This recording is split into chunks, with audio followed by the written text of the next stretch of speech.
Assalamualaikum warahmatullahi wabarakatuh. Pada pertemuan sebelumnya, kita telah mempelajari tentang jaringan epitel dan jaringan pengikat atau penyokong. Pada pertemuan ini, kita akan melanjutkan yaitu tentang jaringan otot dan jaringan saraf. Jaringan penyusun tubuh hewan yang ketiga yaitu jaringan otot. Jaringan otot tersusun atas sel-sel otot. Jaringan otot memiliki kemampuan berkontraksi sehingga berfungsi melakukan pergerakan pada organ tubuh atau bagian tubuh. Nah, fungsi dari jaringan otot adalah sebagai penyusun alat gerak aktif. Nah, di sini otot khusus alat gerak aktif, di mana alat gerak itu dibagi menjadi dua, yaitu alat gerak aktif dan alat gerak pasif. Nah, otot termasuk alat gerak yang aktif karena otot bisa bergerak tanpa alat gerak pasif. Nah, alat gerak pasifnya itu apa? Alat gerak pasifnya itu adalah tulang kita. Jadi, tulang tidak dapat bergerak jika tidak ada gerak aktif. Tetapi otot bisa bergerak walaupun tidak ada tulang. Nah, contohnya itu otot yang terdapat di lidah. Jadi, lidah itu tidak punya tulang, tetapi lidah itu bisa bergerak. Makanya, kita bisa berbicara.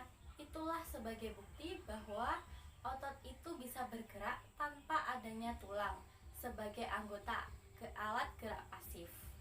Tetapi ketika tulang tidak ada otot yang melekat di tulang, maka tulang itu tidak akan bisa bergerak. Otot memiliki sifat, yaitu bisa berkontraksi dan bisa berelaksasi. Kontraksi adalah keadaan ketika otot kondisinya itu memendek, sedangkan berelaksasi adalah keadaan ketika otot posisinya memanjang. Nah, jaringan otot dapat berkontraksi karena adanya serabut kontraktil yang disebut dengan miofibril. Miofibril tersusun atas filamen aktil dan miosin. Aktin dan miosin ini merupakan protein kontraktil yang memberi kemampuan untuk memanjang dan memendeknya otot. Protein kontraktil adalah protein yang menyebabkan perubahan bentuk dan pergerakan makhluk hidup. Jadi, menyebabkan otot itu dapat memanjang dan memendek.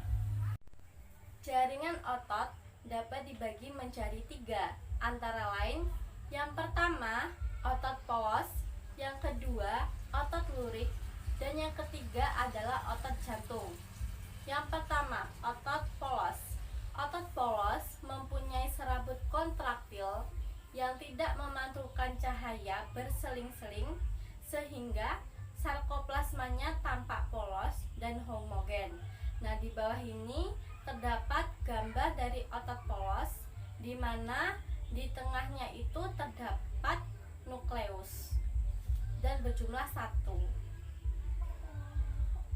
Kemudian ini ada ciri-ciri otot polos di mana bentuknya itu seperti gelendong, bagian tengahnya itu besar dan ujungnya itu meruncing. Aktivitasnya itu lambat.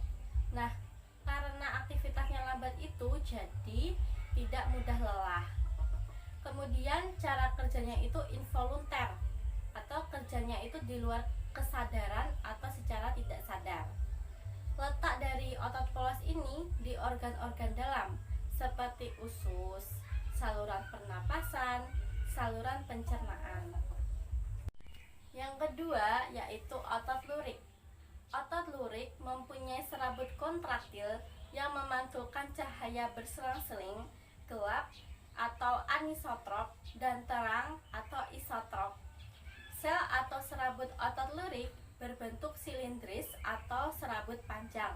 Nah, di bawah ini ada gambar dari otot lurik di mana inti selnya dari otot lurik itu berada di tepi-tepi sel dan berjumlah banyak. Kemudian ciri-ciri otot lurik yaitu bentuk selnya itu silindris atau serabut panjang. silindris, bentuknya seperti batang dan mempunyai garis-garis gelap dan garis-garis terang. Aktivitasnya itu cepat, jadi dia itu mudah lelah.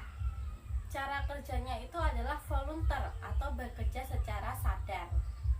Otot lurik adalah otot gerak atau otot yang menempel pada rangka. Contohnya itu adalah otot rangka. Kemudian ada ciri-ciri dari otot jantung. Otot jantung ini memiliki ciri-ciri bentuk selnya itu adalah silindris bercabang. Otot jantung juga mempunyai garis-garis gelap dan garis-garis terang, sama seperti otot lurik. Bedanya dengan otot lurik adalah silindrisnya. Kalau otot lurik itu silindrisnya itu tidak bercabang, sedangkan otot jantung silindrisnya itu bercabang.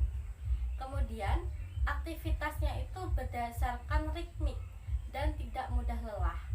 Cara kerjanya involuntar atau secara tidak sadar. Nah, letak dari otot jantung ini adalah di jantung. Dari penjelasan ketiga jenis otot tadi, dapat kita simpulkan perbedaannya, yaitu otot polos itu bentuk selnya seperti gelendong, bagiannya tengah itu besar dan ujungnya itu meruncing. Sedangkan pada otot lurik, bentuk selnya itu adalah silindris atau serabut panjang, di mana silindris itu bentuknya seperti batang dan mempunyai garis-garis gelap dan garis-garis terang. Nah, sedangkan yang otot jantung bentuk selnya adalah silindris bercabang. Nah, kemudian kalau dilihat dari jumlah inti sel, otot polos memiliki jumlah inti sel 1, sedangkan otot lurik inti selnya itu banyak dan otot jantung itu jumlah inti selnya itu 1 atau 2.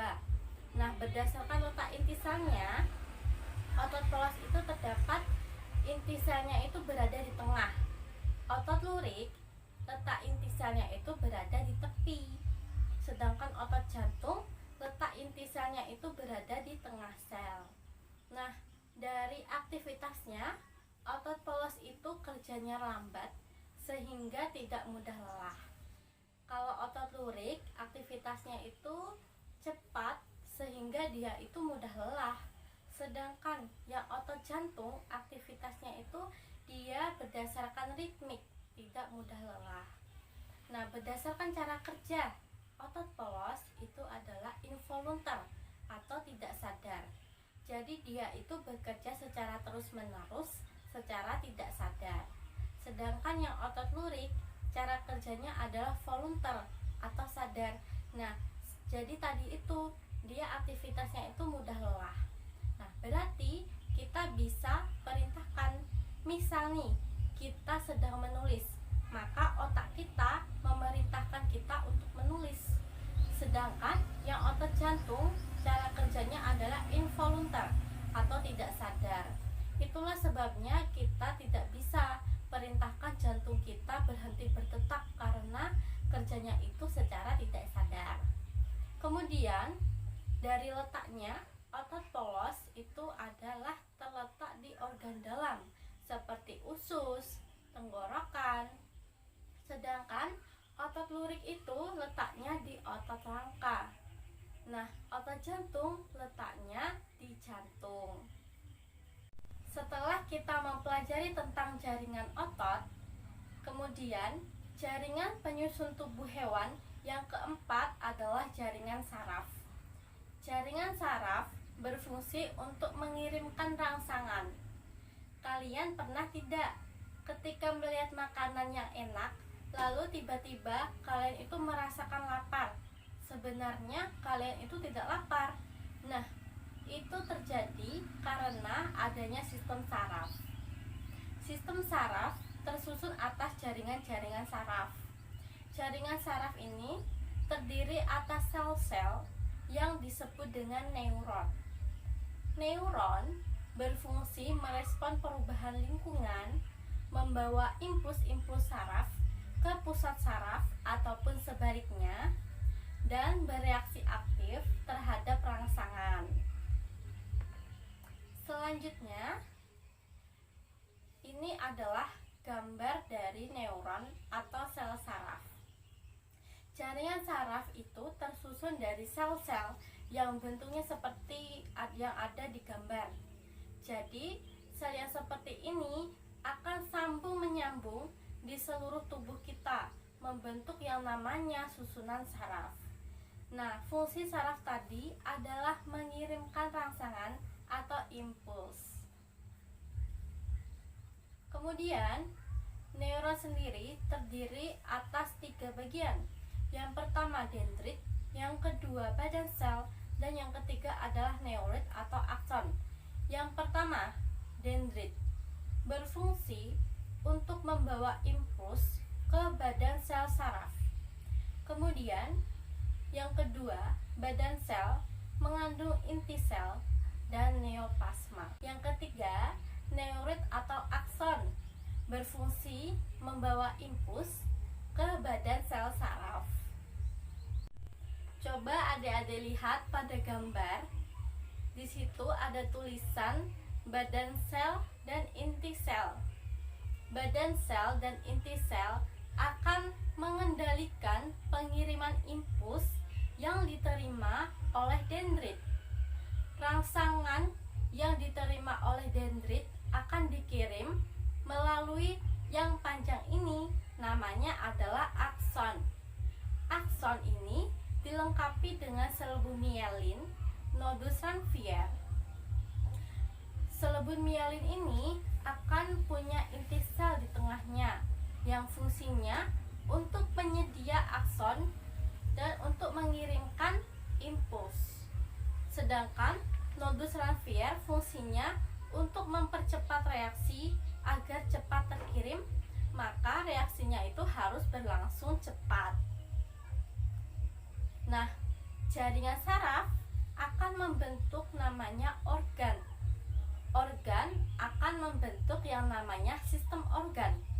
Nah, organ dan sistem organ kita bahas selanjutnya. Organ hewan adalah kumpulan dari jaringan-jaringan hewan yang terorganisasi untuk melakukan fungsi tertentu. Berdasarkan letaknya, organ hewan dibagi menjadi 2. Yang pertama, organ yang terletak di luar. Yang kedua adalah organ yang terletak di dalam. Nah, organ yang terletak di luar, contohnya itu ada kulit. Kulit adalah organ yang paling besar. Kenapa dikatakan organ yang paling besar? Karena seluruh permukaan tubuh kita dilindungi oleh kulit. Nah, organ yang terletak di luar selain kulit itu ada hidung, mata, dan telinga. Kemudian yang kedua, organ yang terletak di dalam. Contohnya adalah jantung, ginjal, lambung, pankreas, dan lain-lain.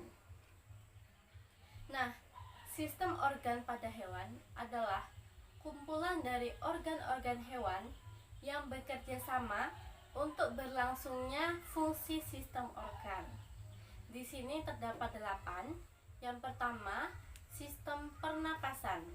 Sistem pernapasan adalah kumpulan dari organ-organ pernapasan yang mendukung supaya pengambilan oksigen dan pengeluaran CO2 berlangsung dengan baik. Contohnya, hidung, tenggorokan, paru-paru. Yang kedua, sistem pencernaan.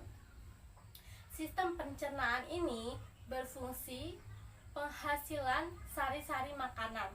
Contohnya, dimulai dari mulut, kerongkongan, kemudian lambung, kemudian usus, dan yang terakhir adalah anus.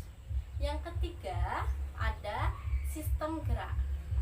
Sistem gerak ini berfungsi mendukung pergerakan tubuh makhluk hidup.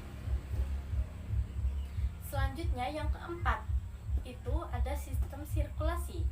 Sistem sirkulasi adalah sistem peredaran atau sistem pengangkutan. Yang kelima ada sistem saraf. Sistem saraf ini berfungsi untuk pengiriman impuls atau rangsangan ke tubuh kita. Kemudian yang keenam, sistem sistem endokrin. Sistem endokrin ini ada dua, yaitu ada sistem hormon dan sistem enzim. Hormon dan enzim digunakan untuk mendukung proses metabolisme di dalam tubuh kita. Yang ketujuh, ada sistem ekresi. Sistem ekresi ini bertanggung jawab untuk sistem pengeluaran atau zat-zat sisa dari tubuh kita harus dikeluarkan supaya tidak jadi racun di tubuh kita. Kemudian yang terakhir adalah sistem reproduksi. Sistem reproduksi ini untuk keberlangsungan hidup supaya suatu spesies itu tidak punah. Demikian yang dapat saya sampaikan. Apabila ada kekurangan, saya mohon maaf. Wassalamualaikum warahmatullahi wabarakatuh.